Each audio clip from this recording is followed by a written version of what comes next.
Thanks for giving me a chance to give a talk here. And thanks for being accommodating, because I had to be in Swindon yesterday all day. But so I caused a bit of trouble with the order of the talks. What I want to talk about is coherent cavity networks with complete connectivity. And 2 years ago, we published a paper on coherent cavity networks. So we were interested in networks where you have more or less a linear optics network. And at the end, instead of putting detectors and photon sources, we put cavities on the ends. And then what we showed was that in this way, you can design networks where you have not only next neighbor interactions as you have in all other architectures. You can have, because of linear optics, you can have networks where everyone talks to everyone at the same time, which should be a huge advantage for making quantum computers a lot more efficient, because you don't rely on next neighbor interactions.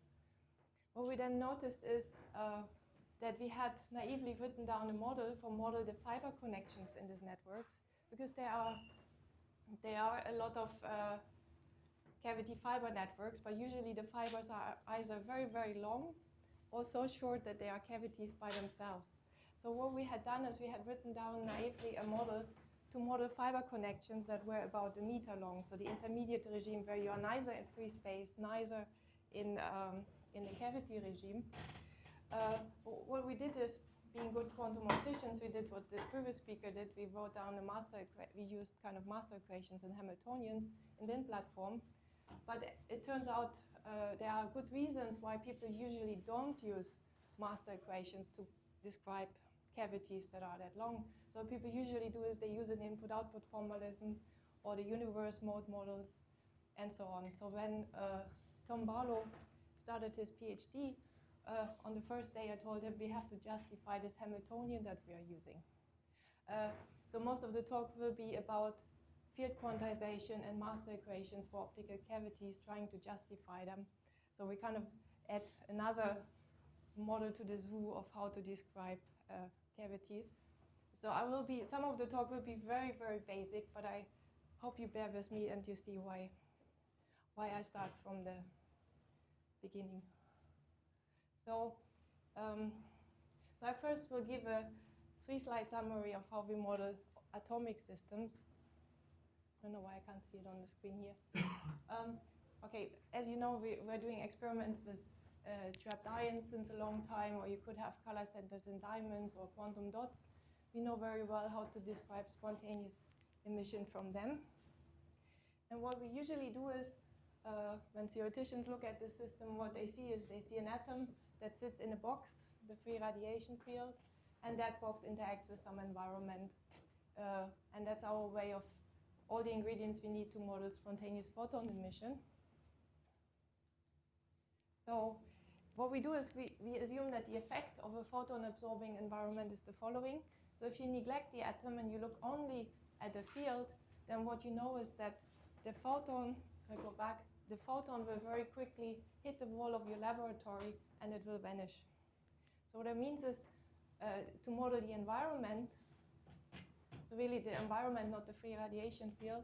So the effect of the environment is to absorb photons on a very short time scale and to put the field into the vacuum state. That means the vacuum state is a pointer state of system and environment, the field. So it's the environmentally preferred state that doesn't evolve any further in time. If you have an atomic system in the free radiation field, then the effect of a photon-absorbing environment is that your atom field density matrix goes on the same time scale into a product state where the field is in the vacuum state, and you take the trace over the atom. And the reason that we have to take the trace over the atom is that otherwise we would have an effect of the environment that would change the statistics of the atomic system. And if you want locality, if you want that your environment only affects your free radiation field, you have to take the trace. And then you can, of course, unravel that in all kinds of quantum trajectories. But this is all we need to get master equations. So if I then derive a master equation for atomic systems, we can now assume at any time that we are Markovian. Our field will always be in its pointer state in the vacuum. And the density matrix of the atom can, of course, be anything. Then you have some time evolution due to the interaction between the atom and the free radiation field. You take the trace over the field, because that's the effect of the photon-absorbing environment. And then you know how your system evolves on a coarse-grained timescale. And if you write this in a continuous way, then this is exactly what gives you your master equation. So, and this, of course, has been well studied and recognized for atomic systems. So David Weinand has done all these experiments on how to model atomic systems and atoms and ions with photon emission. And he and Haroche, they got the Nobel Prize for this in 2012. But as you know, Haroche they both worked on the atom-field interaction. So they're both studying atom-field interaction. So what the point I want to make is that the way we describe ions and the way we describe optical cavities when it comes to spontaneous photon emission should in principle be the same. So it's both systems that when I put a detector some time away, some distance away from it, I will see spontaneous clicks. I will have an environment that absorbs photons. The only difference is that when I excite a field inside a cavity, I have a bosonic system, while when I excite an atom, I have an atomic two-level system. So the idea is, if you have master equations for this, you should have also master equations for this system. So, okay, so before we derive a master equation for a cavity of a finite length, let me go back and ask the questions, what are photons? So what I talk about now is how we quantize the field in a dielectric medium. So what we have in mind, or what the aim of the talk is, to present a model of how we can describe fiber connections that are about 1 meter long.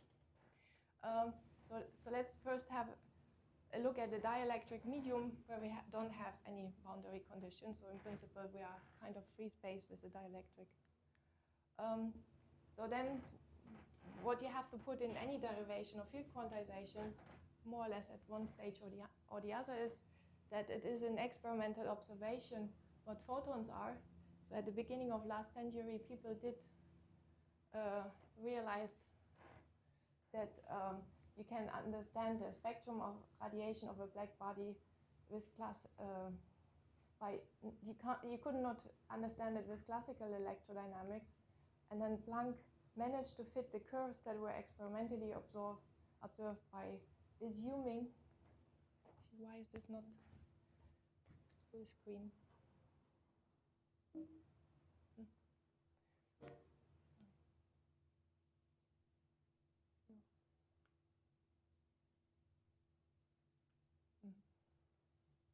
Where can I make it?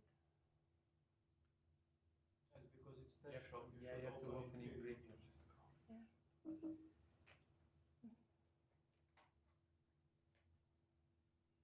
Yeah, the problem is I can't see anything.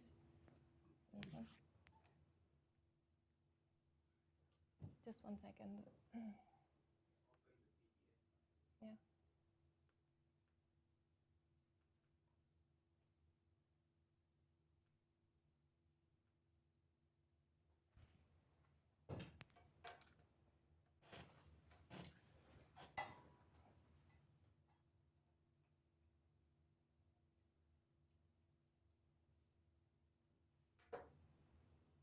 Is it there?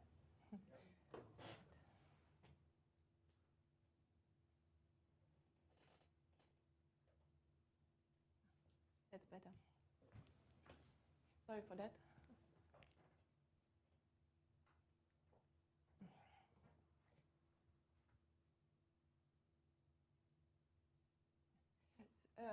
So we know from experiments.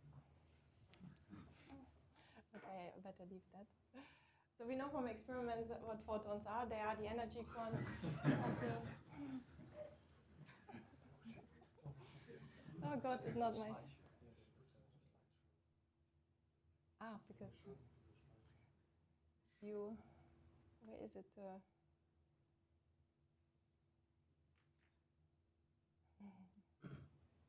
Just full screen, I want.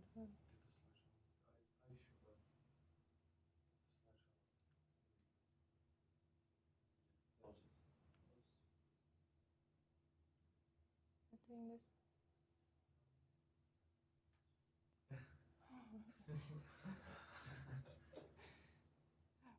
It's an important transparency, it seems. Okay, so what I will do is I will try to quantize the field in a dielectric medium without any boundary conditions. So we're really going back to the basics. So the idea is to say, at some point we have to put in that we quantize the field. So let's put it in at the very beginning. Let's take that as a starting point for the quantization. So the important point was that Planck realized that when you quantize field, when you assume photons, and you assume that energy of light comes as quantized and photons of frequency nu have the energy h bar nu, then you could fit the spectrum for the black body radiation. Recently on a conference I learned that he knew about this quantization, or he had the idea of quantizing photons already 1 or 2 years before he actually fitted the experimental curve from using completely different arguments. So that's quite interesting how he came into that. So let's assume this is what we want. Then the next assumption we do is, if that's the case, if there are photons, then of course our Hamiltonian for the field inside a dielectric has to be a harmonic oscillator. And if it's a harmonic oscillator, then what we do is we write down the harmonic oscillator Hamiltonian. That means we describe it by annihilation and creation operators. But now, because what Planck suggests is that photon can have any frequency and they can go in any direction, so I keep it one-dimensional here, so they can travel to the left or they can travel to the right. Then, so I have annihilation and creation operators AL of omega and AR of omega. They have the commutation commutator relations, and then the Hamiltonian for the field has to be the integral over all these frequencies h bar omega a dagger a, and the a here can be left or right traveling modes. So then what we also want to have is we want to have observables for the E field and the B field. So what we know is that Maxwell's equations are linear equations. So we know that the E field and the B field have to be linear superpositions of all these annihilation and creation operators. We also want them to be Hermitian. So we end up with this as a very most general expression that you can have. And then what you want to do is we want to define these functions, so our coefficients in these equations, in a way so that expectation values behave like predicted for Maxwell's equations. And then if we do this, we get a set of differential equations.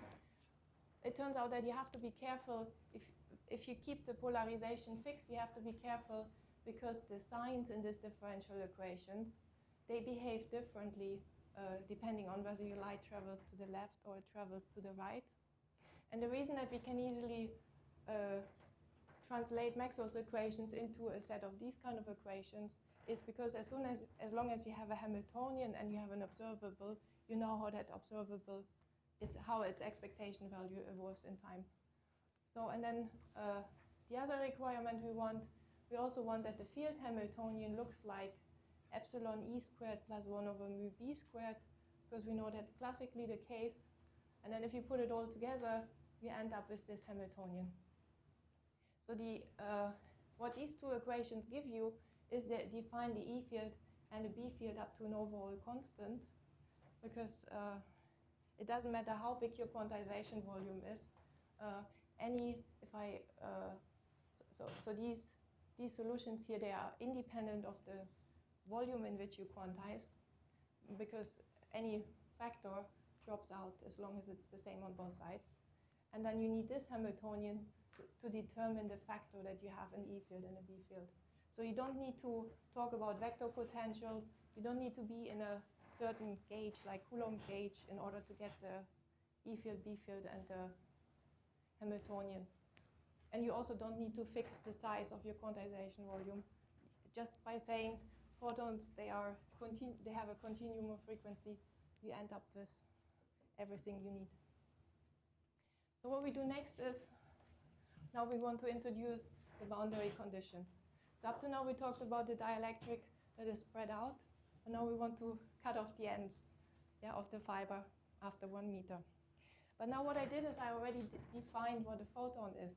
So, and we didn't use any arguments. So what we want to describe is what people call a two-sided optical cavity. We have laser light coming in from one side. We just have a dielectric medium of some refractive index, a length d. Some of the light gets reflected, some of it gets transmitted, and for simplicity, we don't have any absorption in these mirrors. What people usually do is they would now go and solve Maxwell's equations for the dielectric with boundary conditions. And what they do is they then use an argument that you can have, that any function in a finite interval can be written as a Fourier series. Usually what you do is you take the vector potential and write that as a Fourier series. And when we then quantize the field, what we do is we turn these coefficients into annihilation and creation operators. So that's one way of doing this. But there's a problem with this, which is recognized. If you assume that your cavity contains only standing wave modes and you have a laser field that excites only these standing wave modes, then you end up with a model that doesn't distinguish from which side your laser excited your mode, because you have a mode that's completely symmetric. And that would mean that the transmission of the light through the cavity and the reflection from the light has to be the same, because once your mode inside a cavity is excited, you don't have any information in your system where the light comes out. Yeah, but this is actually different from classical electrodynamics, and this is why I said that usually we don't describe cavities with this model. So when you use Maxwell's equation and you have a Fabry-Perot cavity, it doesn't matter if it's one-dimensional or if it comes in a slight angle. This is just to make it more visible what happens. Light comes in and it goes back and forth, and then some of it is transmitted and some of it is reflected because of interferences in the cavity. And for example, when you have resonant light coming in, then all of the light is transmitted, which tells you that, which could tell you, for example, that describing the field inside here by standing waves is maybe not such a good idea. So this is completely classical result. So, and classically we can calculate what the transmission and reflection rates are, and they only depend on the refractive index, the length of the cavity on the wavelengths. So you can, so the aim is to find a quantum model that produces this behavior. There are already models, of course, and they are also quite old. For example, one thing one could do if you want to describe scattering of light through optical cavities is you could use a scattering theory, so not use a Hamiltonian at all. That's what people do a lot when they describe scattering problems. So you only ask the question is, I have light coming in at t equals minus infinity, and I ask only the question, what happens at t equals to infinity? But then the problem is an experimentalist could say, I don't wait till infinity. I put my detector 1 meter behind the cavity. And it also is not really satisfying that not to have a Hamiltonian for certain systems, and sometimes to go to scattering theory and sometimes to have a nice Schrödinger equation. Then we have the input-output formalism, where we impose boundary condition, but we keep the Hamiltonian the same. So we still use a standing wave Hamiltonian. This seems to be the most popular method that more or less most people are using who describe scattering through cavities. There are also several universe mode models where people, instead of quantizing the field inside the cavity, they put a box around the cavity which is much bigger, the universe, and then they quantize the field in this universe. And then you get a large set of modes. It's all very complicated. Some people get quasi-modes who aren't even pairwise orthogonal. You have modes that have higher amplitudes inside the cavity and low amplitudes outside, and the other way around. And in this way, you have kind of spontaneous emission built in because you have a coupling from the inside to the outside and so on. But then, as I said in the beginning, we model spontaneous emission from atoms very well with master equations, so why not also, it should be a way also of doing it with optical cavities. So we try again to model photons in a dielectric medium with boundary conditions. And I think the main point took us a long time to see what the point might be. But I think is when you look at the standard approach to quantize the field in a cavity, what happens is people use they use a mathematical argument to define what a photon is instead of using a physical argument. Because what we did is we wrote, what people do is they write the vector potential as a Fourier series. And the Fourier series tells you there is a minimum of number of functions that you only need to consider to make to represent any function you want to. And then we only quantize those discrete set of modes in a cavity. But in principle, when you go back to Planck, we already defined what photons are. So we're not interested in these kind of modes. What we are interested in is we want to what you could also say is we already know what photons are. They can have any frequency and they can have any direction. So yet let's use this as the Hilbert space. So we make the Hilbert space bigger.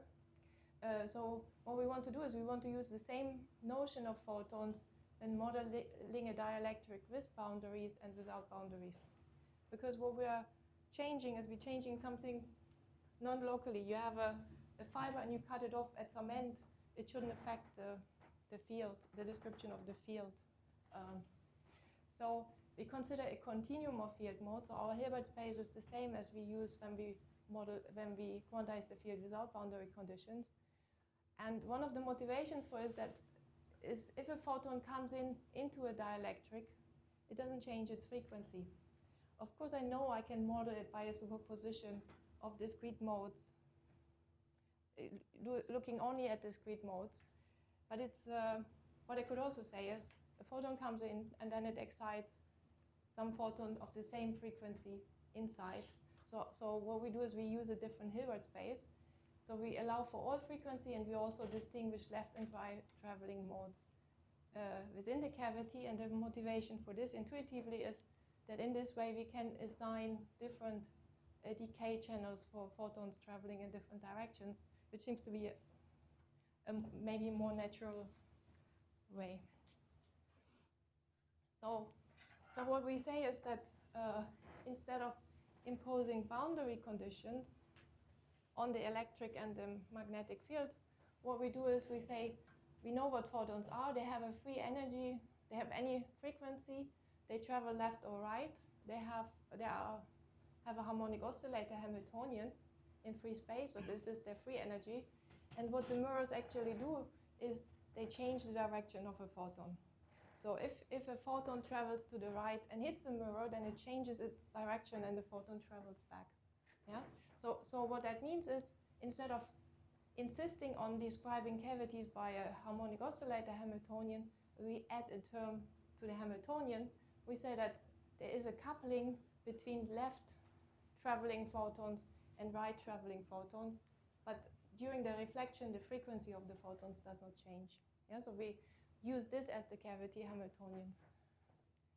Then if we do this, what we get is we have to prove consistency with classical electrodynamics.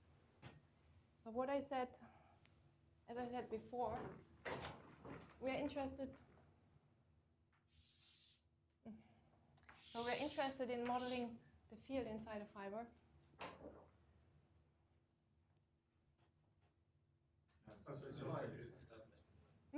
Once you move up the backbone, okay. it switches off. Yeah. So the idea is we use the same notion of photons as if we have mirrors here or don't have mirrors here. That means we know already, since we don't change the Hilbert space, we already know what is the B field and we know already what is the E field. Because if I use the same Hilbert space and we only change the dynamics by introducing by cutting off something here, then yeah, the observables stay the same. So in this way, what we're saying is we do a local measurement.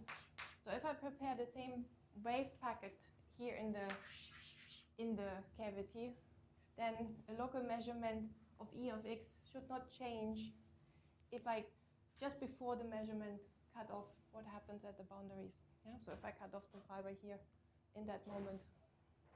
So what we know already what our E field and our B fields are. So what we need to do is we need to show that the new term, the extra term in the Hamiltonian commutes with our E field and a B field locally, but we have to show this only for the expectation value, because if this is the case, then we know that Maxwell's equations apply between the mirrors as they did before. So then it turns out this is not always the case. So the proving the consistency with Maxwell is not so straightforward. But then what we also know is Maxwell's equation only describes classical electromagnetic field. It doesn't describe single photons, for example.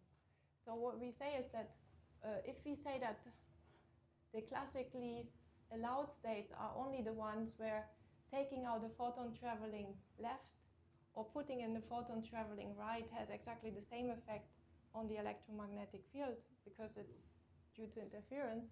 So if you restrict yourself to these states, then this is always automatically equal to 0. So which means that inside, between the mirrors, you have Maxwell's equations applying as in free space. This is very distinct from the usual notion of a classical state. In which sense? In the sense of the coherent state. Yeah, what you assume is that no, it's consistent in the sense if you have a coherent state with many photons. But you have to be a bit careful because here we distinguish left and right photons. So a coherent state so photons that travel only in one direction. So coherent state would have to. Let's discuss it later, but it gets a bit more complicated because when you talk about coherent states, you talk about one-dimensional systems. We talk about photons traveling in two directions. So we have two modes.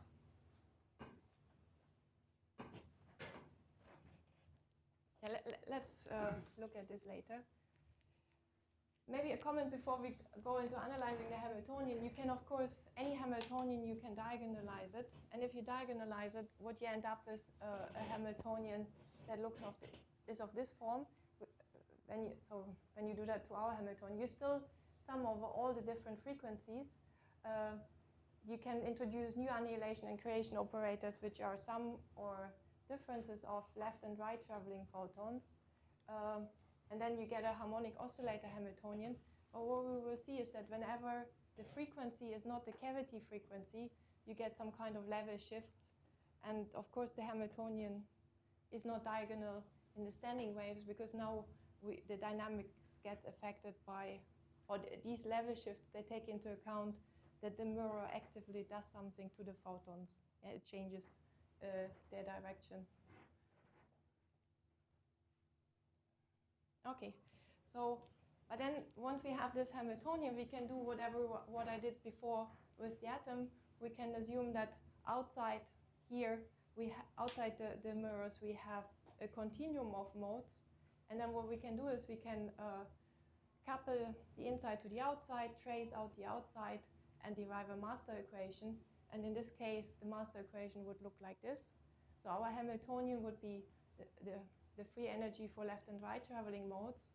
Here we assume that we have a laser driving with frequency omega 0. So effectively, I only have two modes to take into account because the photons that don't have the energy omega 0, they will never get populated. And then we have this bouncing term that changes the directions of left and right traveling modes within the fiber. And then we have a decay channel for photons traveling left and a decay channel for photons traveling right. Yeah, so we have, and the laser, if in the picture that I had, it came from the left.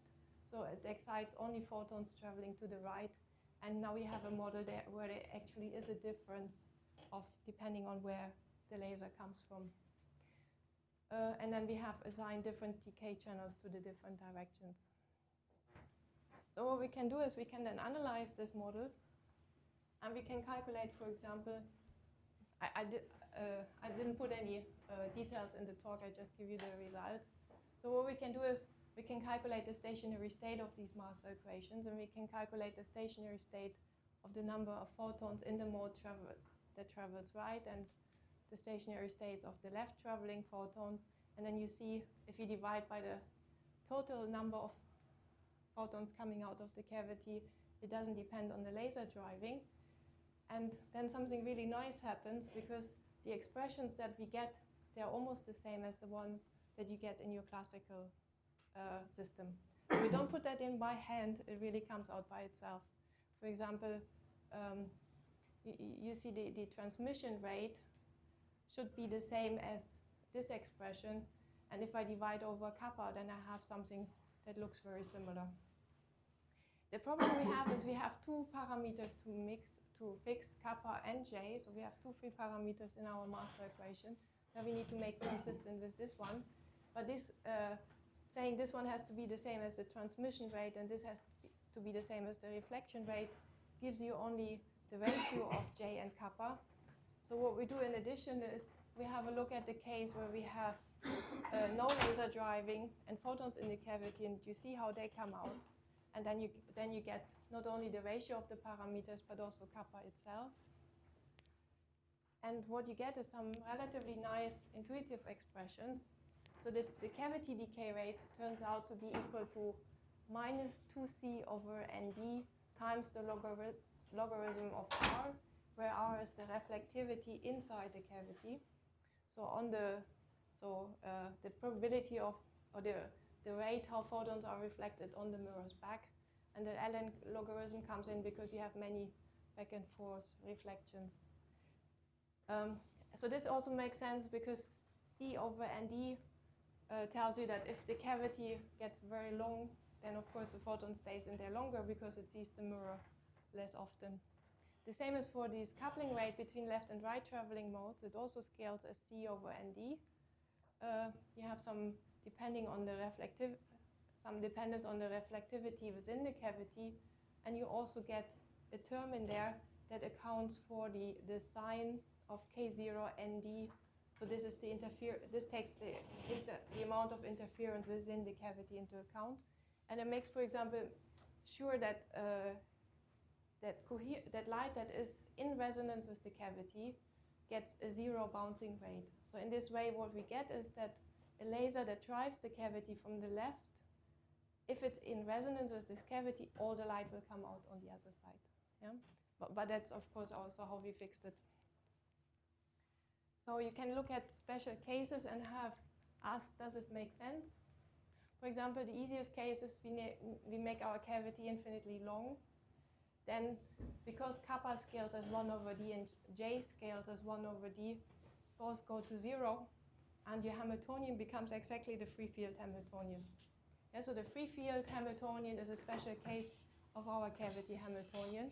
When you go to a resonant cavity, you also get a single mode Hamiltonian. Then another interesting case is to have a look at when you are near resonant laser driving.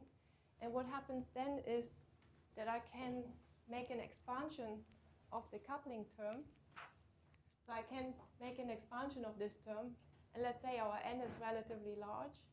And then what we get is, if we expand around the resonance, then our j turns out to be equal to minus two times the laser detuning.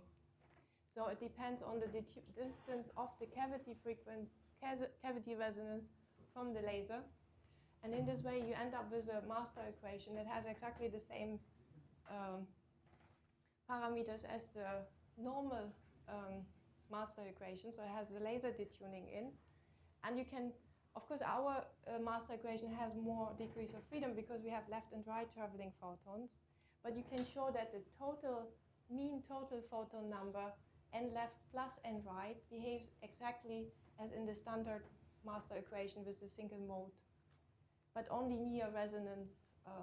So when you are near resonance. So we are not contradicting any of the experiments that are probing the total number of photons in the cavity, like Coherent experiments. So yeah, so here is Harosh, but I think we heard a lot about his work also in the previous talk. To summarize it, what I try to explain is that what I presented is another way of describing cavities where you look into distinguish left and right photon emission. And there are already other experiments, other theories like the input-output formalism or universe mode models. I'm not saying that any of these models is wrong, but what I want to point out is that because quantum electrodynamics is a more complex theory than classical electrodynamics, you cannot derive quantum electrodynamics from classical electrodynamics. Of course, what you have to do is you have to show that both theories are consistent, but because this is a more complex theory, there will be many ways of having one theory consistent with the less. Yeah, so there are many, you could have many versions of quantum electrodynamics who are all consistent with Maxwell's equations. In the same way as geometrical optics is something that you can derive from light as waves, but once you have made the simplification to geometrical optics, you cannot derive any wave description of light from that. Yeah, and there could be many ways of how you get linear optics. So we need some experiments at some point to distinguish the different models. Maybe I should ask for questions now. If not, I show you why we did all the. So there's an element of this that I didn't see. So in the Hamiltonian that you wrote down, you get coupling between modes equivalent to an interface where you could get some reflection. But so in this thing, if I understand it, inside the cavity you're going to have a different refractive index than outside the cavity. So the velocity of light inside in the internal region should be different from outside. So I suppose in the general Hamiltonian you wrote down, I didn't see where that modulation in the velocity is represented. Yeah, it comes out here. We don't put it in. But when you make a mapping between, when you say you want to have the same scattering rate as what you get in from Maxwell's equations, then you know that your coupling rate has to be this expression, and it scales as C over ND. Yeah, so this is taken into account. So the refractive index comes in here. There's some old work of, I think it's Rodney Loudon, and it was continued in the 90s by Peter Knight, where they looked at just quantizing the electric field in the presence of dielectrics. Yeah. So they actually captured the modes and the boundary conditions while using the same Hamiltonian, but then you have to expand in terms of the correct mode functions, which are not. Yeah, I mean, and I wonder, is this related to it? Yes, but it's a different way of doing it. Right. It's the same topic, but a different way of doing it. More or less, if you make your model big enough and complex enough, then you can fit any predictions. And I think the way they fit predictions is by introducing quasi-modes that are then non-orthogonal. But in quantum mechanics, we usually don't have that. So I'm not saying this is wrong and this is right, but this seems maybe it is an easier way. Maybe. Yeah. And the other thing, this trick you introduced with the right annihilator acting as state being equivalent to the left creator, vice versa. Is this somehow equivalent to Gupta-Blauer formalism? I can't answer that question. Yeah, could be. Okay. I have to have a look into that. But there are different ways of describing cavities with outputs on both sides, and there is no way of showing that they are consistent. I talked to Werner Vogel recently, so the Welsh group and Vogel, they did a lot of work on this also, and they tried the consistency to show consistency of input-output formalism, but the normal way of quantizing things. So I think the difference. I think all the different We can probably talk about this afterwards. Yeah, but to summarize it, I mean, most of the papers I looked at, what they try to do is to get a harmonic oscillator Hamiltonian for the field inside a cavity. And what we are doing is we are saying it doesn't need to be a harmonic oscillator Hamiltonian, because we want to call a photon what it is in free space. And what we say is that we don't change our E field and the I B was just field. wondering if it's taking a harmonic oscillator to begin with, but then when you write it in terms of the Quasimodes, it starts looking... Yeah, what people do is they often change the E field and the B field in order to keep their Hamiltonian, a harmonic oscillator Hamiltonian. What we do is we keep the E field and the B field what it is and add a term to the Hamiltonian. But the methods don't map onto each other because we consider a much bigger Hilbert space. So we don't use the mathematical argument that you can write everything as a Fourier series and take only discrete modes into account. We say we still allow for a continuum. And then you avoid these problems of having non-orthogonal modes. But maybe let me show you what you might be doing with this Hamiltonian if it works.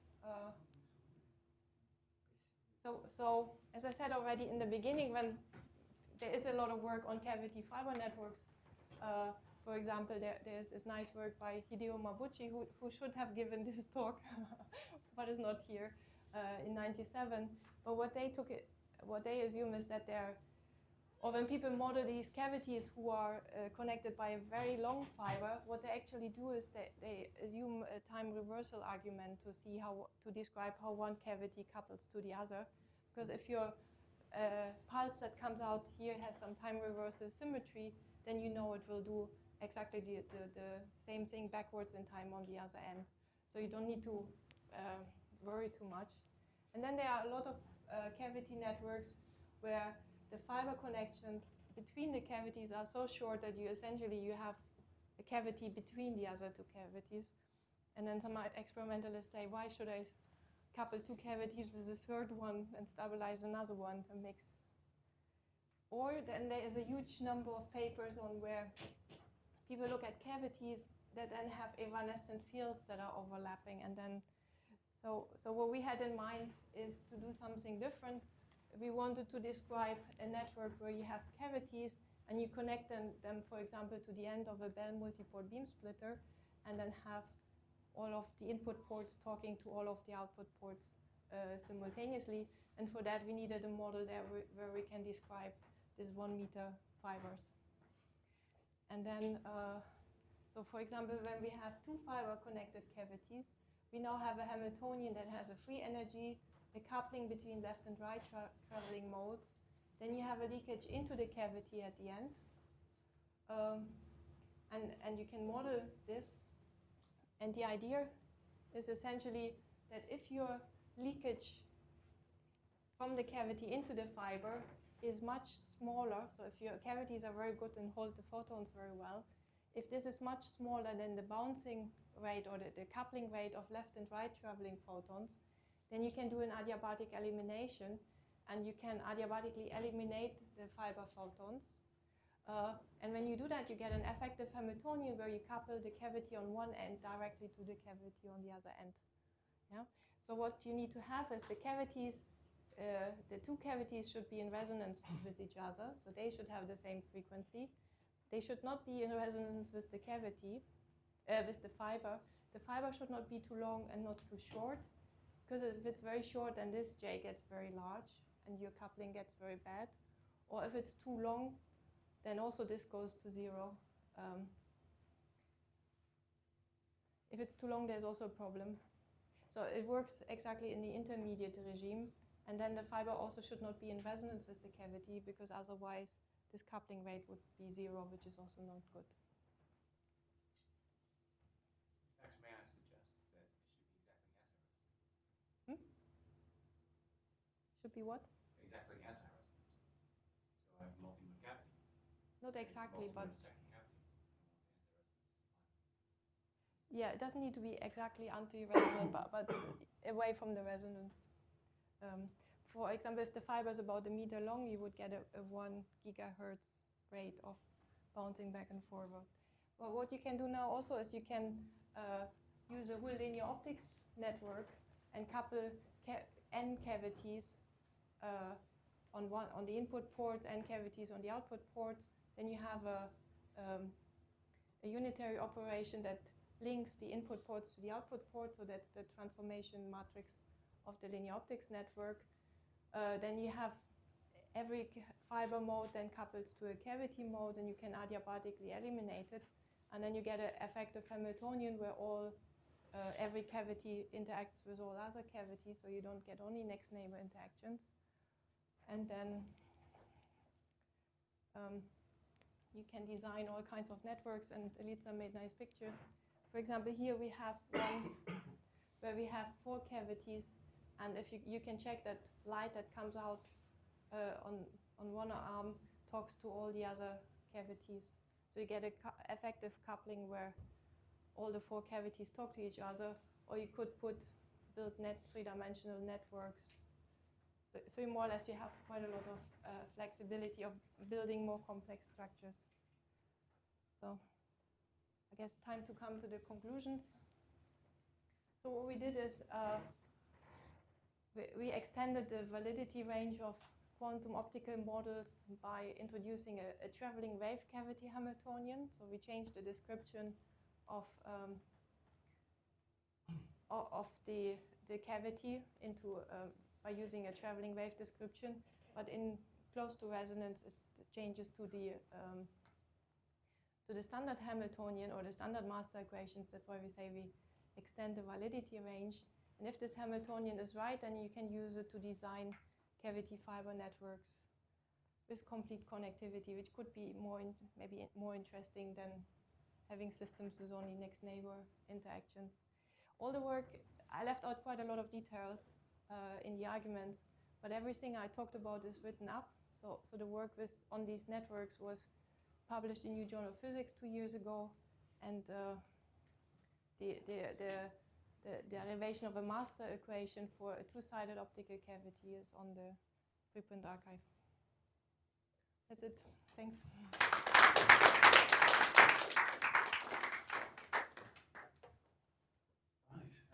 for that. Peter? Can you comment on how easy or difficult it is to extend the James Cummings Hamiltonian in this type of approach? It should be very easy. You mean when you put an atom in the cavity?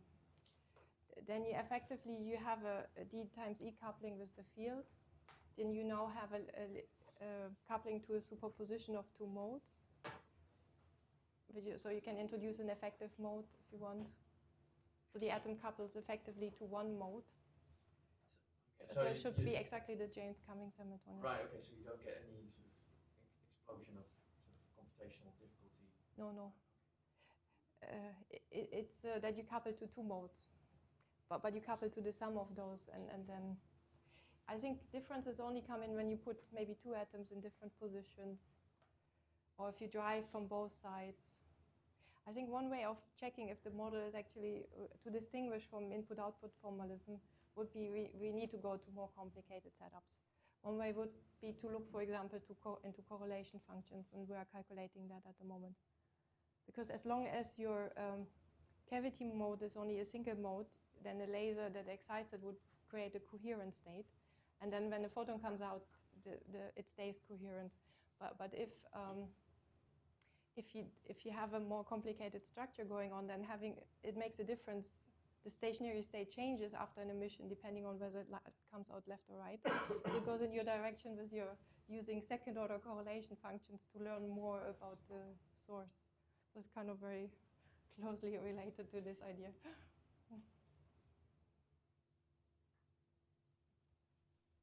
Okay, I'll just make a comment because I've asked a number of questions already. A little later in the program, actually during the Praxis week, we're going to have some talks about non-Markovian input-output formalism. I'll just make a comment that this talk has raised a lot of issues because I did try and think of what happens to light moving through dialectics and how that affects our SLH formalism. But I think this throws up some very interesting things to look at maybe in the next course. Yeah, I hope we can have a lot of discussions, yeah. There are no further questions. Let's thank the speaker again.